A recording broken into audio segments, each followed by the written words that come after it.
ഇടതുപക്ഷ ജനാധിപത്യ മുന്നണി ഗവൺമെൻറ് ഇല്ലെങ്കിൽ നാഷണൽ ഹൈവേ 66 ഇല്ല.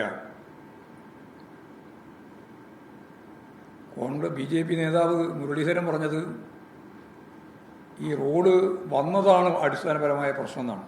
അത് ശരിയാണ്. അതുകൊണ്ടാണ് ഇങ്ങനെ തന്നെ പറഞ്ഞത്.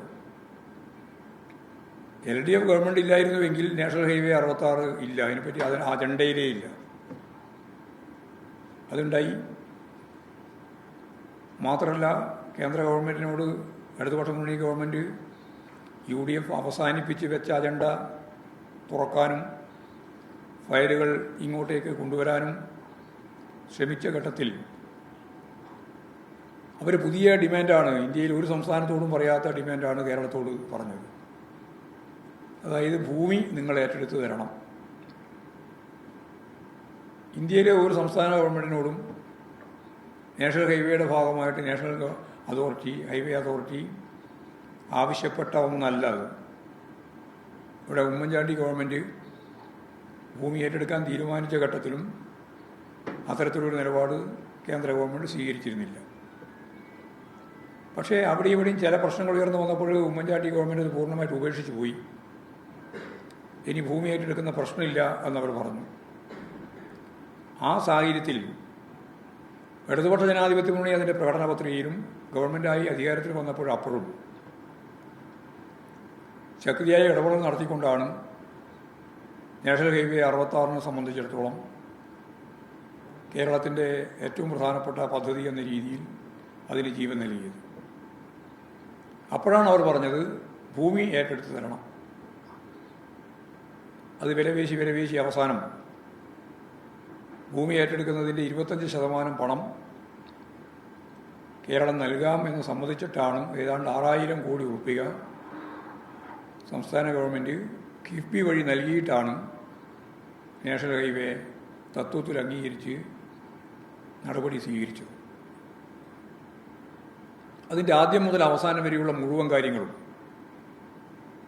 യഥാർത്ഥത്തിൽ നിർവഹിക്കുന്നതിന് ബാധ്യതപ്പെട്ടവർ, ചുമതലപ്പെട്ടവർ നാഷണൽ ഹൈവേ അതോറിറ്റി തന്നെയാണ്. എന്നാൽ കേരളത്തിൽ ഈ പരിപാടി നല്ല രീതിയിൽ നടത്തി മുമ്പോട്ടേക്ക് കൊണ്ടുപോകുന്നതിന് വേണ്ടിയുള്ള ഫലപ്രദമായ ഇടപെടൽ സംസ്ഥാന ഗവൺമെൻറ് അതിൻ്റെ ഭൂമി ഏറ്റെടുക്കുന്ന ഘട്ടം തുടങ്ങി പ്രവർത്തനം നടന്നുകൊണ്ടിരിക്കുന്ന എല്ലാ സന്ദർഭത്തിലുമുള്ള എല്ലാ സഹായവും ഗവൺമെൻറ് നൽകുകയും മുഖ്യമന്ത്രി തന്നെ നേതൃത്വം കൊടുത്തുകൊണ്ട്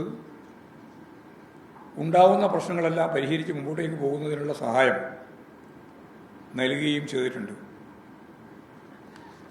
അപ്പോൾ ഇപ്പോഴുണ്ടായിട്ടുള്ള പ്രശ്നം സ്വാഭാവികമായിട്ടും കേന്ദ്ര ഗവൺമെൻറ് തന്നെ നാഷണൽ ഹൈവേ അതോറിറ്റി കരാറുകാർക്കെതിരായിട്ട് കരിമ്പട്ടികയിൽ ഉൾപ്പെടുത്തി വളരെ ശക്തമത്തായ നിലപാട് സ്വീകരിക്കുന്ന സമീപനം സ്വീകരിച്ചിട്ടുണ്ട്. അതുതന്നെയാണ് കേരളം ആഗ്രഹിച്ചത്.